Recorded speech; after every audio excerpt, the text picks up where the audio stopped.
strangers. Sabi ko, sabi ko gano'n, wala problema kahit na strangers, ang importante yung sweldo. Diba? Ibibigay. Ewan ko lang. Wala, yun lang ang sinabi niya. Kasaway yung ako dito.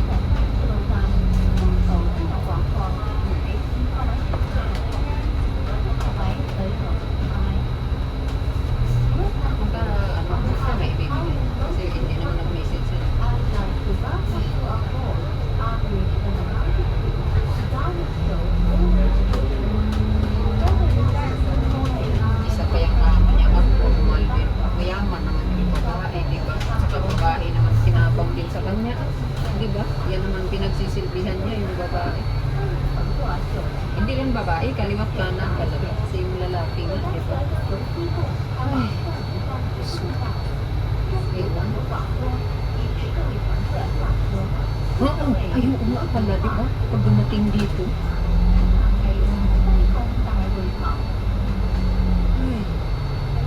Yung ginawa nilang kawawa talaga sila. Tapos niya yung nagreklamo, sasabihin pa, drogo. Ay, naku. Sino kaya drogo? Sila ang drogo. Karabaw nga, nagpapahinga eh. Tayo pa. Hindi nga mataas yung delivery niya, di ba? Minimum lang. Buti sana kung sabihin natin 10,000, kaya masasabi natin ay kaya ka ginawang karabaw delivery kasi ang laki naman talaga ng sweldo mo eh. Di ba? Parang binabawi. Hindi eh. Di ba?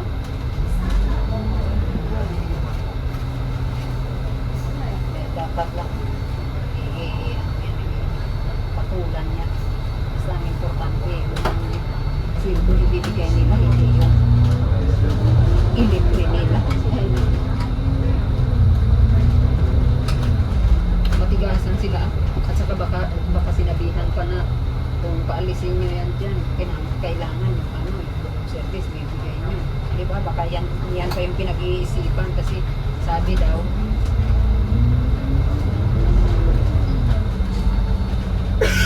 siguro nga, kasi nga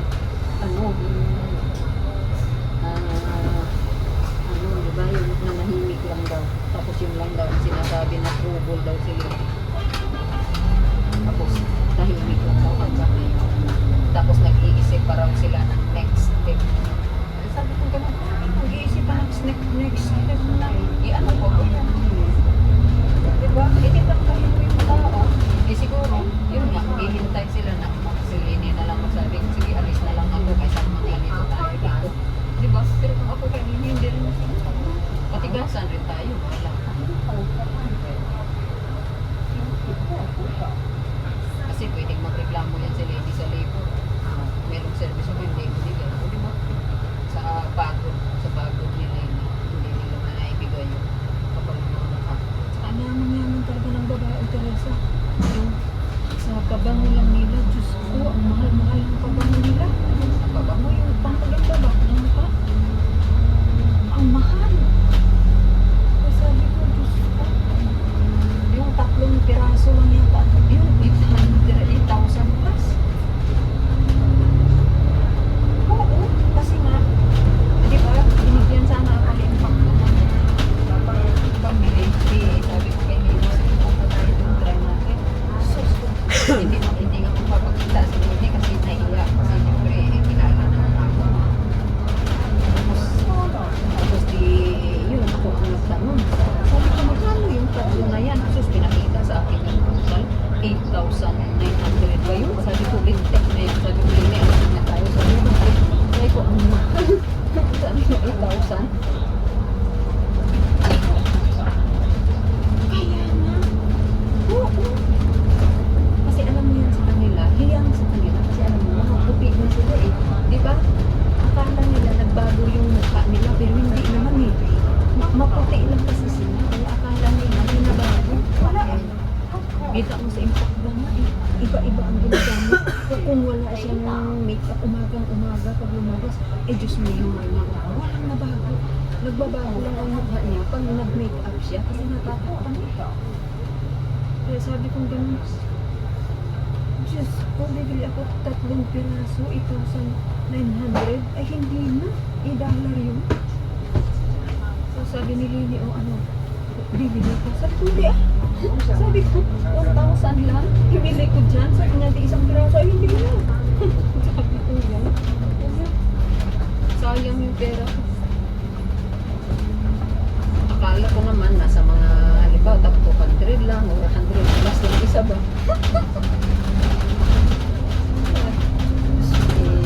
Mahal pala. Talagang sinalubong ko ang araw. Nagpabilat talaga ako sa araw. Sa harap ako dito sa taas. Si ano pala, si Rose pala. Aalis na sa beach. Naghahanap yata yung amo niya. Pero sa bandang baba lang. Sa may magasin na program. Kasi, nabili yung kumpang. Ayun, yung kumpang talaga. Ang nakamili. Alam mo ba ang manager dati na si Jason? Kasi, nag-ano siya kahapon. Nag-ipitopi sa akin. Tapos sabi niya, sabi niya, nandyan na. Sabi niya, 390. Sabi ko, pero gabi ko na kasi siya ni-reply. Tapos sabi ko, thank you. Tapos sabi niya, uy, sabi niya, pumunta pala si Jason dito kasama ko niya. Kinamusta. Sabi ko, talaga, naalala ko niya ako. Sabi ko, oo naman. Kasi dalawa lang kasi kami ni Rose na ka-close ni Jason ko. Tapos, yun, sabi niya, alam mo ba, napili na ito ng bus niya. Sabi niya, sabi niya, lilipat na ako niya. Ay, sabi raw niya pala ako na, sabi niya pala. Sinabihan ko na si Jason din na, ibalik mo ko dito ah. Tapos natawa raw yung bus ni Jason at saka si Jason ko. Sabi ko, ano, babalik bakit saan ka pupunta? Sabi ko, gano'n. Sabi niya, di ba, ano ko, i-construct? Sabi niya, kasi nga nabili na ng amo ni Jason. Sabi ko, ay talaga? Sabi niya, lilipat kami. Ay, sabi ko, talaga. Tapos sabi ko, at saka pag na-reconstruct na yan, sabi ko, mahal na yan. Rent. Sabi ko, bakit sa mga? Tapos sabi niya, oo nga. Pero ewan ko. Siyempre, iba na naman. Design niya. Uy, bakit naka-video na naman ako? Napindi. Tapos kasi si Jason matagal na rin yan umalis dyan. Bali bago kami umalis, nauna yata si Jason na umalis dyan. Pero nabigyan niya ako ng agency naman kasi sabi ko naman baka may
ibibigay sana sa'yo. Ano ba yan?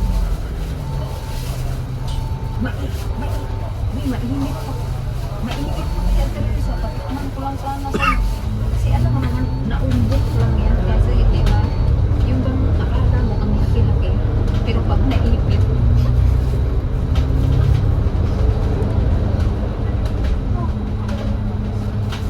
oo. Oo, ito yung sinabi ko sa'yo na ano na sana, patikman ko sana sa'yo. Kasi wala siyang palaman ba? Plain lang siya. So, masarap. Tapos, sa bagay, bukas na lang. Grocery pala kami. Pinatay ako din ko ang crackers. Uy, Teresa, masarap sa kape. Ano yun, parang ang lutong talaga sa fusion. Hanapin ko yung bukas. Bilhan mo kita. Yun na lang ibibigay ko sa'yo.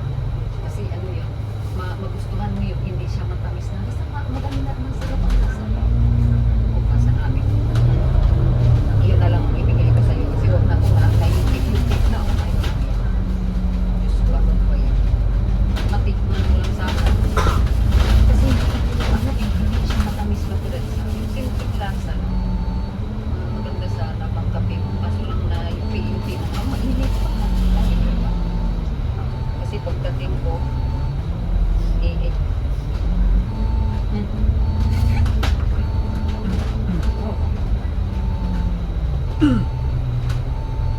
ano naman ang pinakaluto? Tingnan mo na.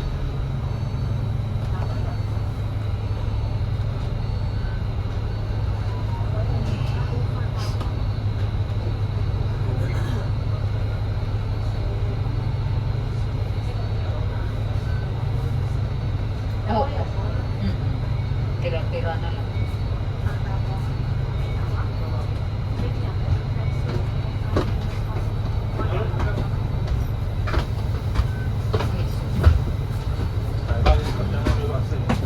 Oo, basta hapon. Wala na nga talaga. Kaya maganda nga. No. Ako minsan sabi ko, hapon na lang ako pumunta para medyo mura na kasi paubos na. Yun pala pagkahapon na wala na pala yung mabili. Kasi ubos na. Ay, wala na yun. Kaya ngayon sabi ko, hindi na. Sa umaga na. Maalas pa.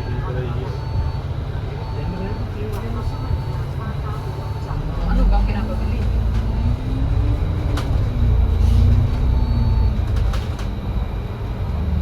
Ano ba yun?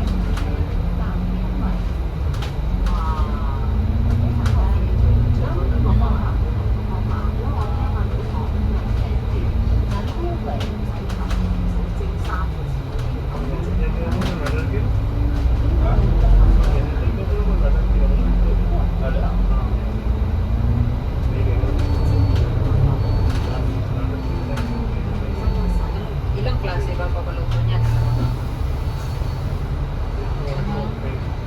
Ang soup mo, nagawa mo?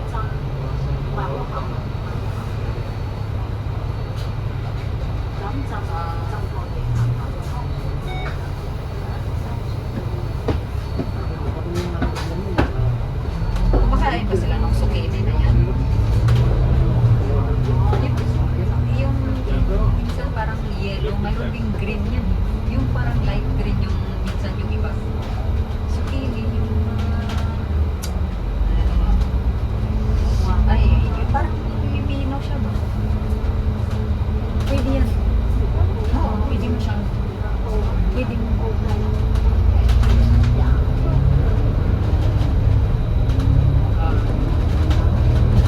hindi, soup yan eh. Hindi, paksok. Paksok ba? Mabilis lang yan. I-ano mo lang siya, igisa mo lang yan sa bawang. Tapos lagyan mo siya ng yung mushrooms na bottom mushroom. Parang yung brown. Yun, lagyan mo nun. Tapos yung zucchini, tapos yung carrots. Simpleng-simple lang yung Teresa, 10 minutes. Kasi 8 minutes mong pakuluan yan lahat pag nailagay mo na yung zucchini. Una mo kasi ilagay dyan yung carrots. Tapos igisa-gisa mo. Tapos ismol mo yung mushrooms. Tapos tubigan mo yun. Pag natubigan mo na, ilagay mo yung pagkulo siya, ilagay mo yung sumiti, tapos pa mga 8 minutes yun. Mabilisan. Tapos, sana kung mayroon kang i-try mo maghanap ng mushrooms powder, yun ang masarap sana dyan. Kaso lang, wala yung tingnan pa rin ang mga kapita din yan. So, ilagay mo lang sa alam mo yung more powder lang, pwede na yun. Pampalasa lang. Kasi yan lang ang nilalagay ko. Naubos na din yung pagkatay. Kaya masabi na, wow, sabi niya, sa bawah naman. Ganito yung tayo. Hindi niya, isa lang. Kasi puro bis. Walang karne. Sabi niya, wow. Sabi niya, masarap. Kasi vegetarian. Sabi niya, puro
yun.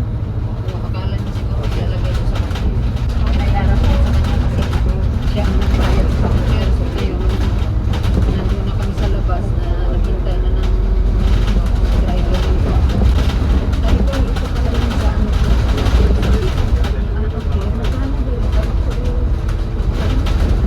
nasa 80 yata. Sabi ko, ay, ba't may kulang ba? Dito, kasi sinuklian niya yung mga ko. Sabi niya, no way.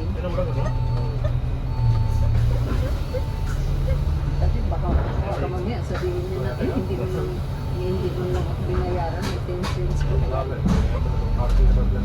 Talagang sinabi ko sa kanya, sabi ko, ay, sabi niya, oh, may kulang ba ko sa kanya? Sabi ko, hindi. Sabi ko, ako may bayaran ko sa'yo eh. May kulang pa ako 10 cents. Sabi ko, doon na lang wala. May bayaran ko sa'yo. No way. Ang baboy kasi, okay lang yan na electric siya. Ano kasi madali lang naman yung hanapin at saka hindi mo kaya. Di ba?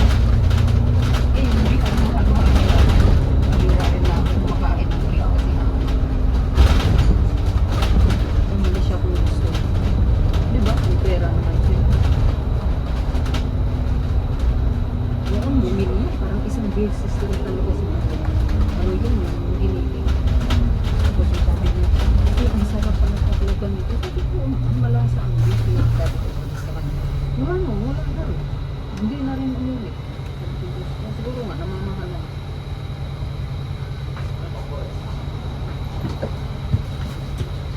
Sa akin, hindi ko pa kasi lagyan na ito. Bukas, bukas na patang. Tapos may lang na ako nakita doon. Ano na, mura na.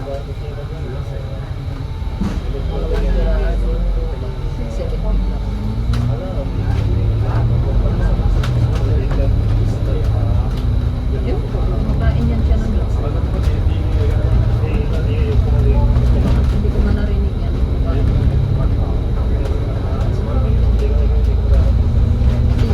Mahal din kasi ako. Cook still na eh.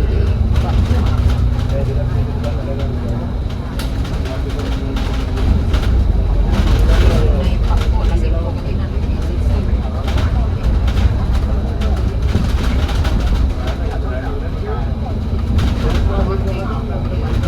Okay there. Please you need to rush back to KL now. Okay. Your money is safe.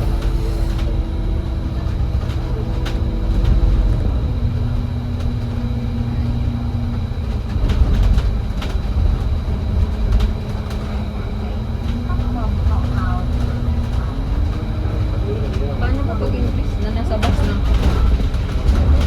The bus? Ano ba? Nabubo na. Paano mag-English na rin ka? Okay, hindi kasi sabihin ko mga nasa bus na. At the bus?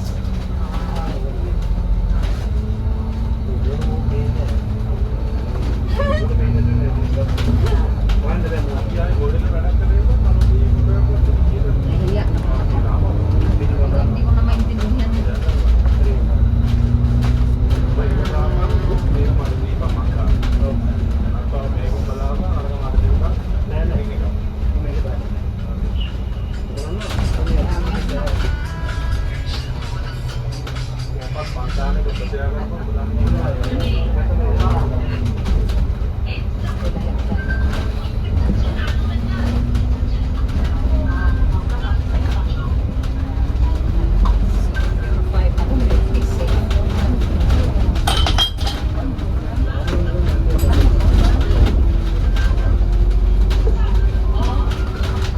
Sinabi ko na lang na safe na yung 500 niya.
Pag, pag nag-uusap lang katulad nito, okay lang yun. Kasi hindi naman yan magta-type ng message. Ako rin, hindi ako magta-type pag nasakay.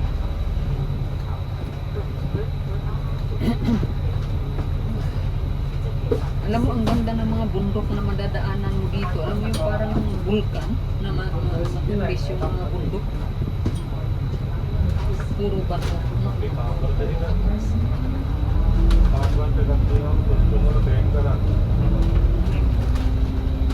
Maganda pa dito sa bundok kahit may mga pinagin. Di ba? At saka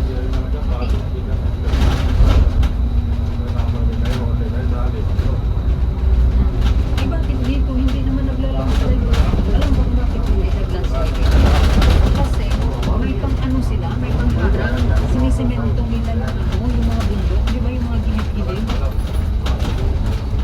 At saka matibay yung pagkasemento. Hindi katulad sa akin na yung semento. Isipin mo yun ang ilalagay instead na bakal, kawayan, sa agad dyan. Talaga, mag-landslide na talaga. Makaangat ay wala.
ako.